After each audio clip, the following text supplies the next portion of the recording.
stream. I've only been streaming for three months or so, I want to say. So I'm still new and learning a lot of things. And I just overhauled my layout yesterday and went through and created all of the little links to all my social media and things. I just created a Patreon account for the first time. I'm really hoping to crowdfund for a few things this next year. Some better tech, like a gaming laptop would be really nice. The one I have is my girlfriend's, and she's been letting me use it, which is nice. I'm playing this on a PlayStation 2. So that's the most updated piece of tech that I have. So I'm hoping sometime before Final Fantasy VII Remake comes out to crowdfund for a PS4 would be beautiful. But we'll see how it goes. And yeah, so I just created Patreon. It's a little intimidating. I'm not accustomed to asking people for money, other than like acting and modeling, when there's an obvious service that you're providing. So I really want to get better at providing a great service for people that are wanting to watch the stream. The whole point of this for me is that there are a group of people that enjoy the games like I do. So I want to get better at, I don't know, making games in the chat and doing things like that, like a few of the other streamers that I watch do. There's some people that do really, really great jobs on streaming, and I'm really interested to learn a lot of that. Bye-bye, rabbits. I think I need to heal Nanaki here. Alright, levels, levels, and levels.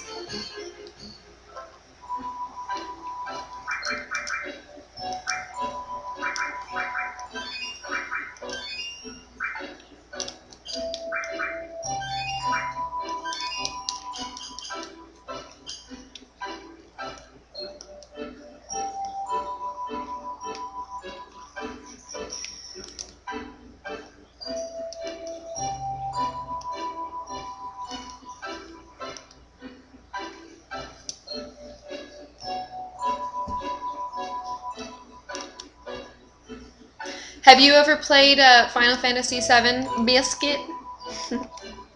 I like that name, Biscuit. Makes me hungry. Although I did just eat lunch. I had a roast beef sandwich today.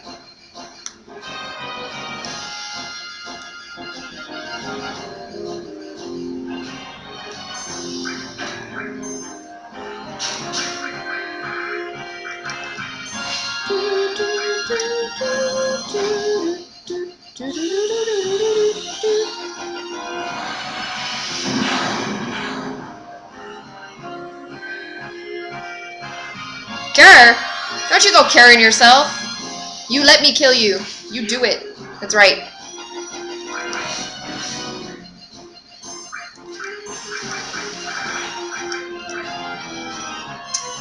Tea.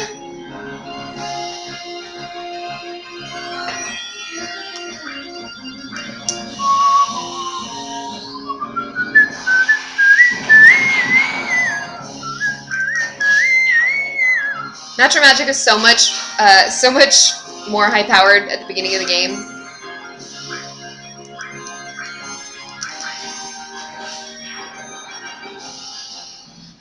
Biscuit says, yes, years ago, this is the one with chocobo breeding. Yes, this is the one. We're not quite to that point in the game yet. I think after we finish this next, there's like 2 more like little chapters of the episode that I have to complete, and then it opens the world up and you just go. Alright, so you had to alt-tab while in PayPal. Their happy birthday, may all your chickens turn into emos and kick your dunny door down. Oh, that's beautiful! I love that! That's the most beautiful thing I've ever heard. I'm gonna copy and paste that.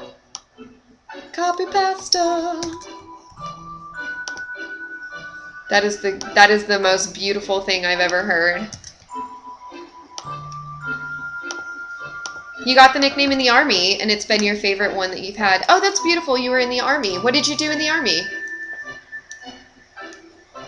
I'm a Navy brat myself, so I have very, very high respect for people in the service. You guys are overworked and underappreciated. Man, that's That's nice. That's my first birthday present. You guys make my life happy. Let's see. So we're back here again. I need to get to 9. And then to 4.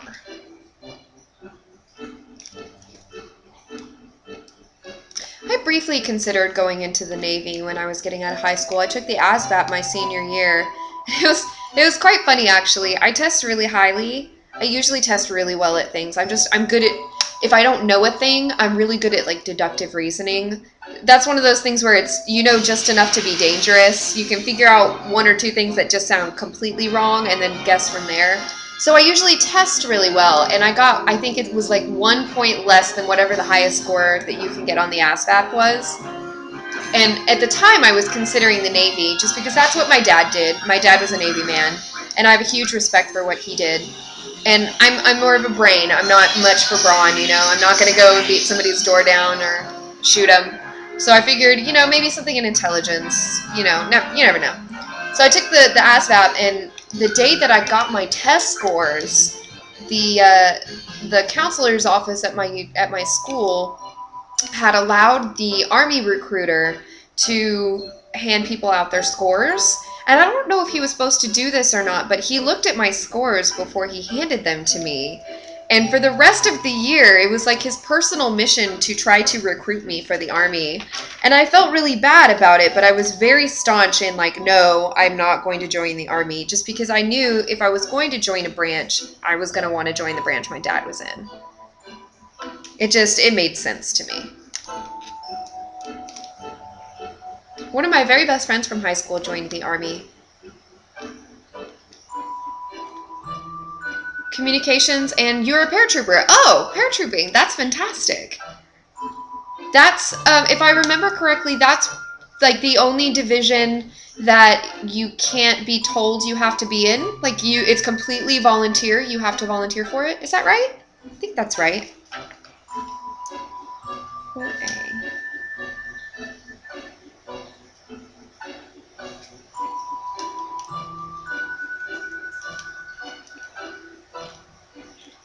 Your grandpa was in the Navy in World War II, head nurse on a mine ship, was in Darwin when it was bombed, mad respect to Navy folk. Oh, that's beautiful.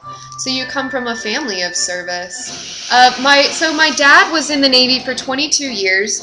He retired in E7. He was a chief. He worked in navigation on nuclear submarines.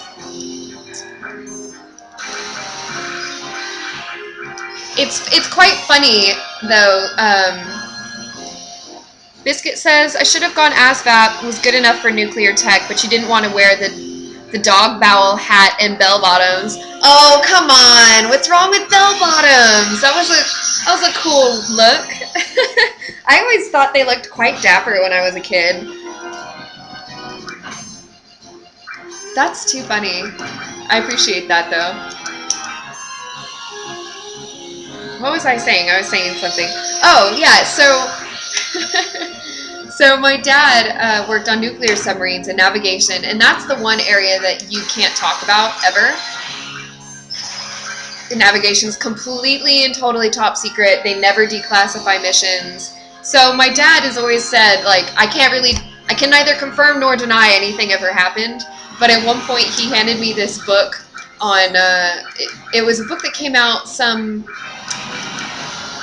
people in communications had done some research and released a book on the history of submarine espionage in the Navy. And so he handed me the book and was like, I can't tell you if anything is true or not, but, oh crap, I'm about to die here. I can't tell you if anything's true or not, but read this particular chapter. And that was the closest I ever got to knowing anything that my dad did when he was in the Navy. You went airborne for the beret and the boots. Those boots, though, I hear you. I model for Precision Camera and Video, which is the largest independently owned photography shop, like camera store in Texas. and oh, she needs an elixir. So I model for them, and every year they do a project for the Boot Campaign, which is a group that gets funds for veteran services for people who've been in the different branches of the military. And their shtick is they make boots that are the spec of all the different military branches, and you buy the boots from them, and all of the proceeds go to veteran services. So Precision Camera brings them in and has this special where you buy a pair of boots at half price from the Boot Campaign, and in return they donate the other half to the Boot Campaign. So for modeling for them, I took half of the pay that I normally take for any project, and I got a pair of paratrooper boots in return. It was awesome. I wear those boots every freaking day, and they're so comfortable and so beautiful. They've got the steel toes in them, so I've gone climbing in them. I have done photo shoots in them. If I'm at a shoot where I'm gonna have to wear like really ridiculous high heels, but I have to climb a tree first, I'll wear the boots and climb the tree, and then I'll put the heels on. And they look good in everything. I mean, from a girly standpoint, they look good in jeans, they look good in dresses and gowns, they look good with cosplay stuff. They're great. Oh, hey, Camera Eye, how's it going? Love you, but my internet is too sad right now. Oh, I'm sorry. Your internet has been sad this week, you poor thing. Sergeant says, both you and your father enlisted, but both were rejected on the physical. Dad had polio and you have a spine defect. Oh my gosh, that's horrible. I'm so sorry to hear that. Biscuit says, not the bragging rights or the extra $150 a month hazard pay, but for fashion. Work. Doing it for the hat. That's awesome. Yeah, that is awesome. That sounds like me. Alright, all of the merits of all these branches, but wait. What do I get to wear? Okay. Those dress whites.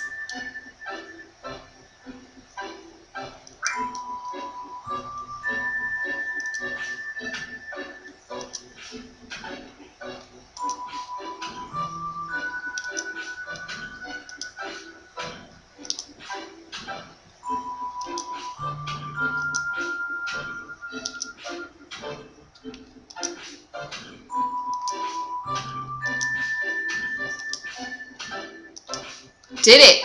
Right in one. Yeah, so I'm excited. I don't get to talk to my dad all that often, but he messaged me the other day and told me that he was sending me a package for my birthday, which is really exciting. And the doorbell, the postman is interesting. He'll throw packages on my doorstep and then just like bang on my door real quick and run away. So I never get to say hi or anything. So yeah, I'm here streaming, and on the other side of that door is my birthday present, and I'm like, oh, I need it. But I'm a good girl. Dad is so funny. He'll send me something, and he'll be like, all right, I sent you this thing, but under pain of death, anybody who opens birthday presents before their birthday is in a lot of trouble. I don't cheat. I don't do that.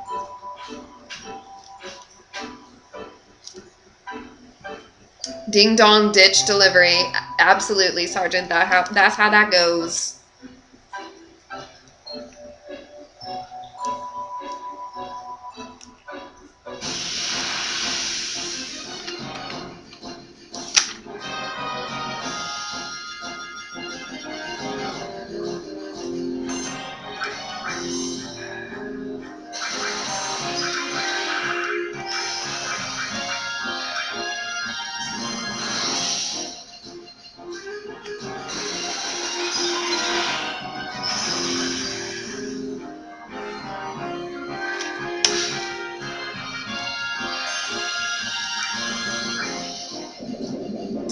Well, wait, the 2 minutes it takes to open your front door, go get your present. No, I can't open it anyway, so there's really no point in me stopping the stream to go get it. It's not going to go anywhere.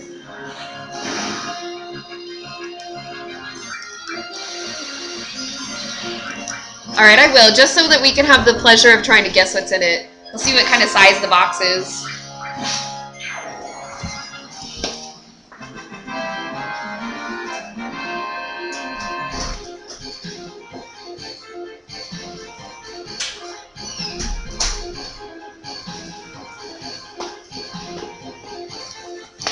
All right, so survey says it is a small to medium-sized box, and it is somewhat weightious.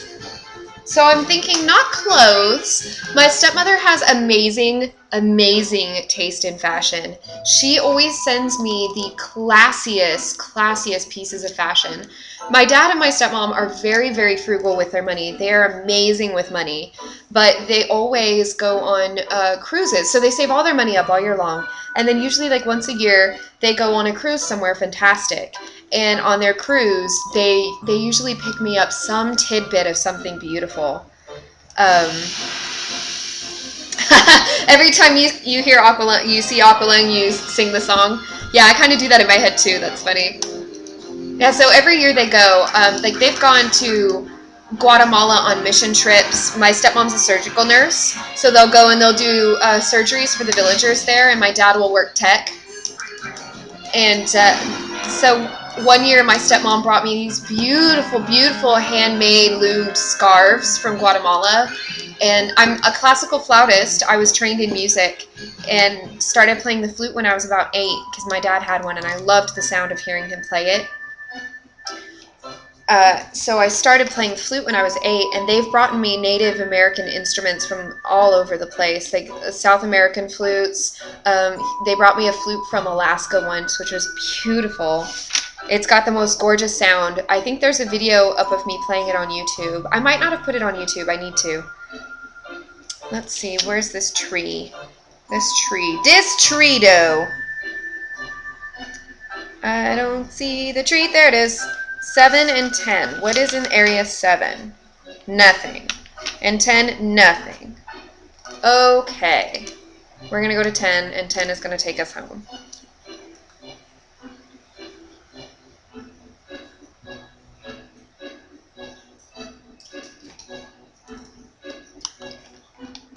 It reminds you, you need to start practicing your flutes again. Oh, yes, you do. You play the flute. That's awesome.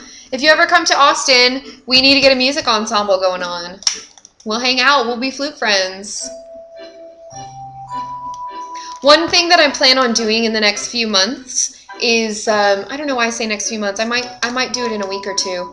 I'm going to do a stream where I play video game music on my flute or on my tin whistles. We'll see. It could go well. It could go horribly.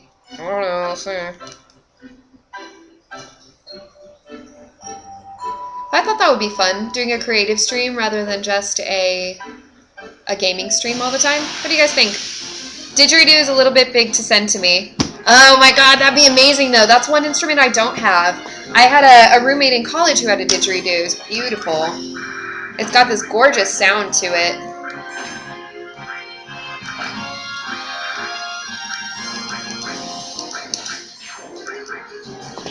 I need to heal my party. I'm excited about this box. Feels like books. It's exciting. My dad's the biggest book nerd in the planet. His office is like the size of my living room, and it's completely lined with bookshelves. Like bookshelf to backed with another bookshelf here. All the bookshelves in the world. It's such an inspiration. I love it. Oh, you picked up a Native American flute when you visited the Gardens of the Gods in Colorado. Oh, that sounds beautiful. The Gardens of the Gods.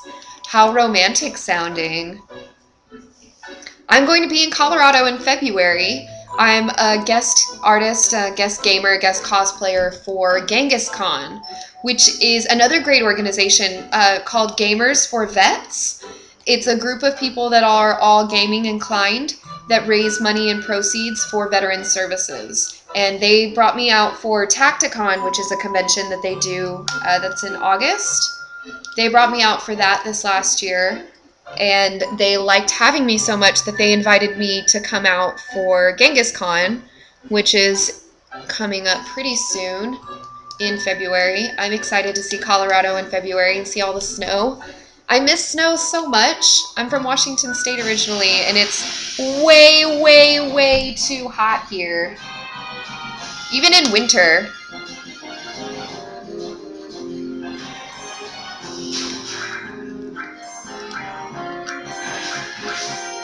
Ah, dang it. There we go. Turns out the Garden of the Gods is an olive garden that a guy called Odin once ate at. Oh, how funny. Odin isn't from the mythology. Norse mythology. That's exciting. Just south of Denver, maybe 50 miles. So where I'm going to be is in Aurora, which is right by Boulder or Denver. I think it's by Denver. I can't remember which it is. It's one of the major cities. It's a beautiful drive from Texas up to Colorado. I mean, there's nothing as far as civilization is concerned, so it's all natural. Lots of like bare plains and plateaus, and then the mountains. So pretty. I'm not one for big cities. I much prefer trees and nature and things, so I love it. Oh no, I passed out. It's okay, I was heading back up to the thing anyway. Yay! This guy keeps saving my booty. I hope this box has books in it.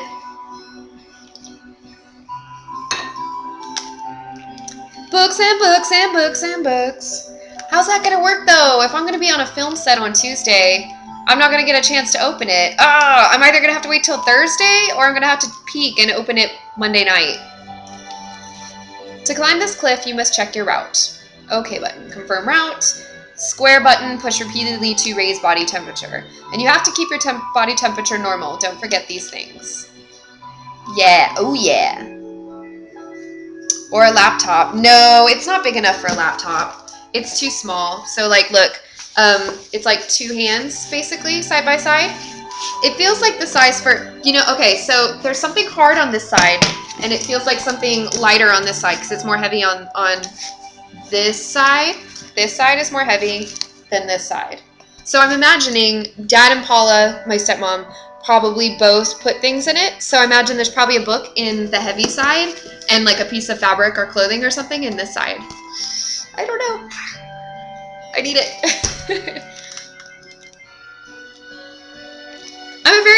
Oh, I wish it were boots. My feet are way too big to fit boots in this thing. Like, look at this. Shoe, box. Wait, that's not in the camera. That's in the camera. Bam. Not big enough. Definitely not big enough for boots. Books and clothes, double whammy. Yes. I'm a fan of all those things. Since I started modeling 4 years ago, my stepmom, I think, loves to live, like, vicariously through that. So she sends me these beautiful bits of things that I don't know what I'm going to use for exactly when I get them. But then I'll be 3 months later down the road, somebody will be like, oh, I want to do XYZ creative photo shoot. And I'll be like, oh my gosh, yes, now I know what I'm going to use this for. Like, they've sent me masks. My stepmom makes this beautiful jewelry. She made me this necklace. It's a gold, like a gold bar for the loop. And then it comes down and it's gold wiring that makes up a tree. So the bottom, it's like a question mark chain kind of thing. It's not a chain, it's like a metal bar. And the bottom of the bar is wrapped completely in this gold wiring that makes it into a tree. And then it's got these beautiful green crystal leaves that hang off of each of the little tree branches. Oh, it's the most beautiful necklace, and these dainty little earrings that go with it too. And I used that for an Elven photo shoot a couple months back. Sergeant, you know that Chuck Taylor hype. All about it. All about it. Sounds fancy. Simple, yet very tasteful and elegant. That's my stepmom in a word. She's a Chanel No. 5 kind of lady. You know, like the kind of lady that will always be classically in style. I mean, even when she goes to church on Sunday, she wears beautiful gowns and she'll carry a scarf and gloves and things. Oh, I love her so much. Okay, so how do I check my map?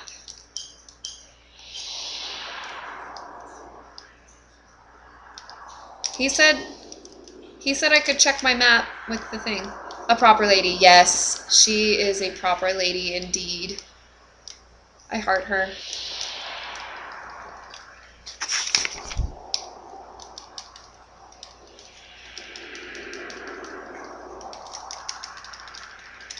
Dancing!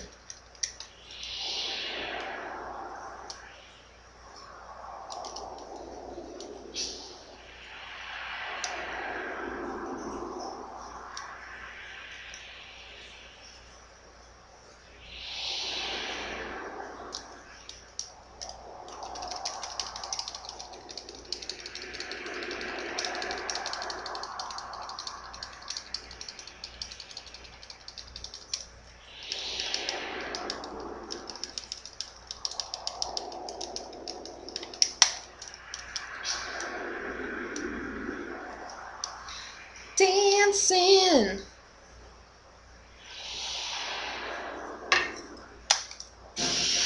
Oh no!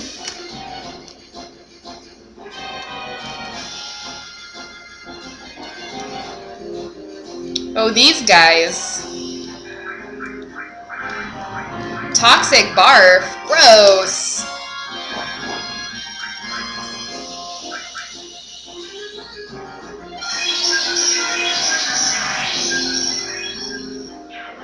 Yes. Sergeant says, you were engaged to a jeweler 10 years ago. You know a bit about that stuff. You still have a gorgeous 3-carat Mexican fire opal that you want in a ring. Mad pimp ring. Oh, that sounds beautiful. You should take a picture of that and post it. I want to see it. See, I have very, I would say, unconventional tastes for modern society as far as when it comes to jewelry. I'm definitely more of a silver girl than a gold girl. I'm not very trendy. I don't like to layer on a bunch of things and change out jewelry all the time. Like, I'm a simple girl. I wear this. Can you see it? There. It says, always little fawn, which is a verse from Song of Solomon. It was my grandfather's. I inherited that basically when he passed away. And I've worn that every day since it was given to me. And I'm fine with that. Like, I don't change it out for anything. The only time I really take it off ever is when I'm doing a photo shoot that requires it. When I'm wearing a gown or something with a neckline that it's not conducive for. And when it comes to gemstones, I don't dig diamonds. They just don't, they're too cold for me. I like things with color and fire. So I will take something like an emerald or a sapphire or a ruby over a diamond any day. My girlfriend and I have both talked about that, actually. About our lack of wanting normal jewelry. She feels the same way about it. What's this? Javelin. Javelina.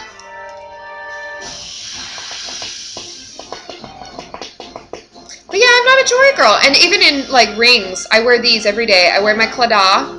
You can see it a little better. And then I wear this other ring from James Avery. That was a present from my girlfriend. Well, it's not a present, really. It's her ring. I just wear it because it reminds me of her. But I wear those same things every day. I only take them off for work.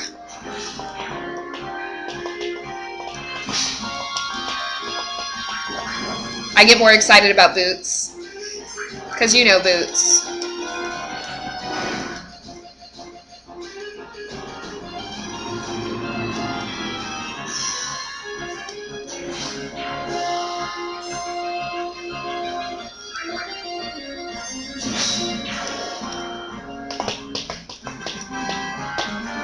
For you, Biscuit says, for me, I'm a silver and stainless steel kind of guy. Gold just looks tacky to me. Yes, that's exactly where I'm at. And I have Irish in my family, lots of Irish in my family, and we do not do well with gold because it's usually got nickel in it. And I have such a huge metal allergy. It's just ridiculous. Do I want to push the rock over? I don't know. Do I? Do-doom doom.